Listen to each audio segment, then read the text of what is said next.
No capítulo 25, Deus nos fala a respeito de Quetura, a outra esposa de Abraão. Vamos falar hoje a respeito dela e dos seus descendentes. Vou ler Gênesis capítulo 25, do 1 ao 6. Abraão casou com outra mulher que se chamava Quetura. E ela lhe deu os seguintes filhos: Zirã, Jocsã, Medã, Midian, Isbaque e Sua. Jocsã foi o pai de Seba e de Dedã. Os descendentes de Dedã foram os Assureus, os Letuseus e os Leumeus.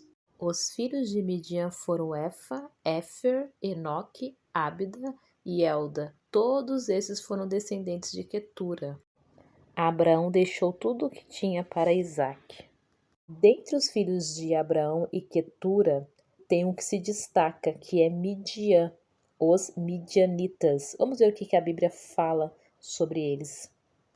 O povo de Israel pecou contra Deus, o Senhor, e por isso ele deixou que o povo de Midian os dominasse durante 7 anos. Os israelitas se escondiam dos midianitas em cavernas e em outros lugares seguros nas montanhas, porque os midianitas eram mais fortes do que eles. Todas as vezes que os israelitas semeavam, os midianitas vinham com os amalequitas e os povos do deserto e os atacavam. Acampavam na terra e destruíam as suas colheitas até o sul, perto de Gaza. Não deixavam nada para os israelitas viverem, nem ao menos uma ovelha, uma vaca ou um jumento. Chegavam com o seu gado e as suas barracas e eram tão numerosos como gafanhotos. Eles e os seus camelos eram tantos que nem dava para contar.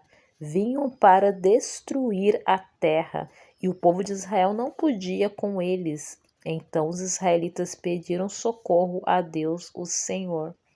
Quando eles oraram ao Senhor por causa dos midianitas, ele mandou um profeta que lhes disse: Assim diz o Senhor, o Deus de Israel: Eu tirei vocês da escravidão do Egito.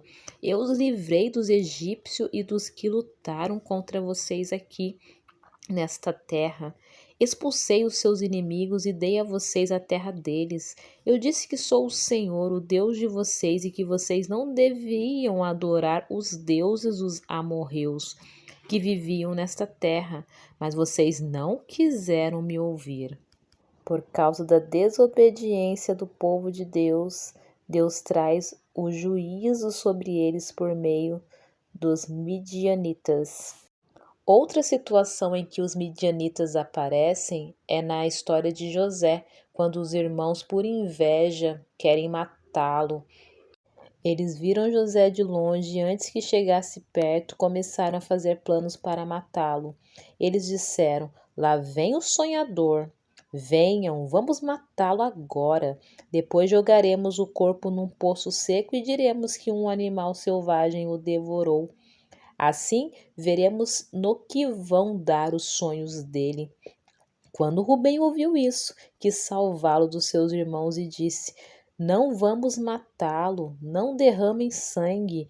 Vocês podem jogá-lo neste poço, aqui no deserto, mas não o machuquem.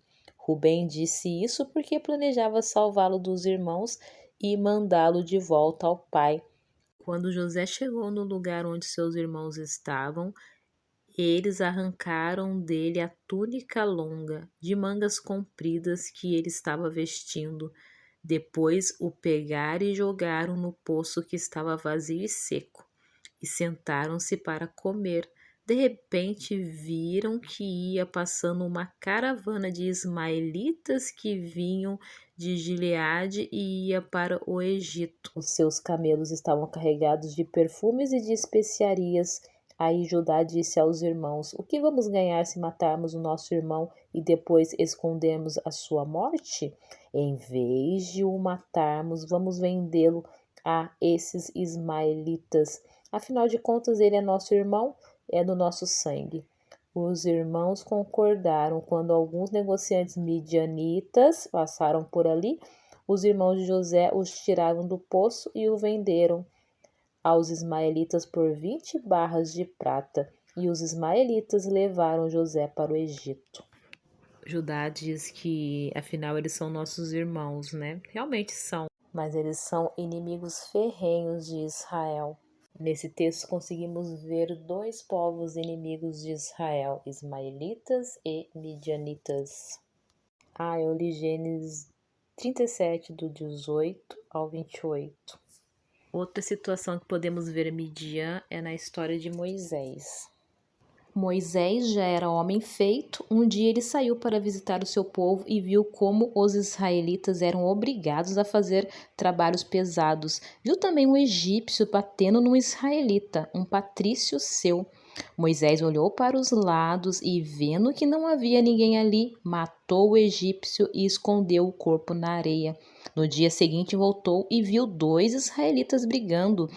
Então perguntou ao que maltratava o outro: por que você está batendo no seu patrício? O homem respondeu: quem pôs você como nosso chefe ou nosso juiz? Você está querendo me matar como matou o egípcio? Então Moisés ficou com medo e pensou: já descobriram o que eu fiz.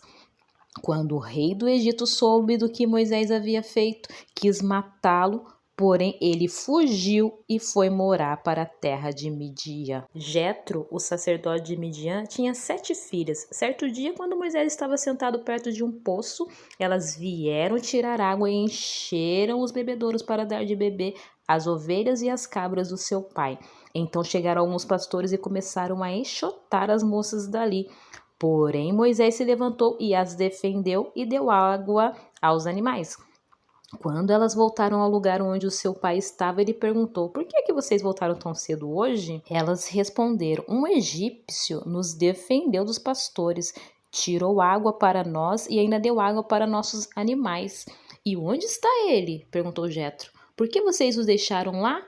Vão chamá-lo para que venha jantar com a gente. Depois Jetro convidou Moisés para ficar morando ali, e ele aceitou. Então Jetro lhe deu a sua filha Zípora em casamento.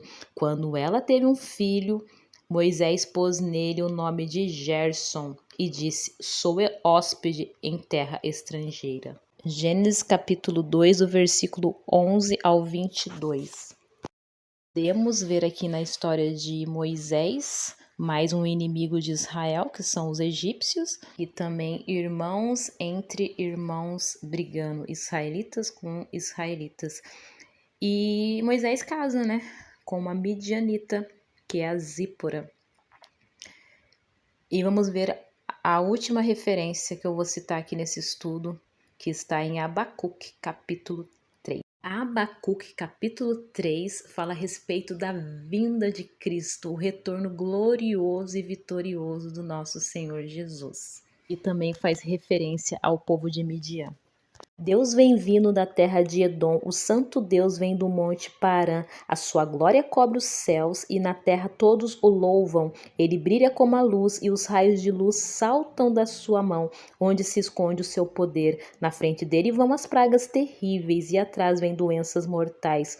Ele para e a terra treme, ele olha para as nações e elas ficam com medo. Os montes antigos se abalam, caem as velhas montanhas por onde ele tem andado desde a eternidade. Vi que os povos de Cushan estão aflitos e que os moradores de Midian estão com medo. É contra os rios, ó Senhor, que estás irado? É contra o mar que estás furioso? É por isso que montas os teus cavalos e vem vitorioso no teu carro de guerra? Abacuque, capítulo 3, do 3 ao 8. É sensacional esse livro, leia por completo. Abacuque fala a respeito do fim dos tempos. Vamos voltar para Gênesis, capítulo 25. Abraão deixou tudo o que tinha para Isaque, mas deu presentes para os filhos das suas concubinas. E, antes de morrer, separou-os de Isaque e mandou que fossem morar na terra do Oriente. Gênesis 25, 5 e 6. Vemos que Abraão, antes de morrer, deixou claro que eles tinham que estar longe de Isaque. Onde se encontram os descendentes de Quetura hoje? Os filhos de Quetura foram representados pelas tribos árabes que viviam ao sul e ao leste da Palestina. Os midianitas, por exemplo, viviam em uma região que se estendia pelo noroeste da Arábia, partes do Sinai e Moabe. Vemos que no Oriente Médio muitas nações são inimigas de Israel, como Líbano, Síria, Arábia Saudita, Iraque e Iêmen. Sabemos que os conflitos lá no Oriente Médio não acabaram tão cedo. A tendência é intensificar ainda mais, até que seja trazida aí a falsa paz, porque eles aguardam o seu Messias, que sabemos que é o Anticristo. Então é isso, finalizo mais um estudo. Fiquem na paz de Jesus.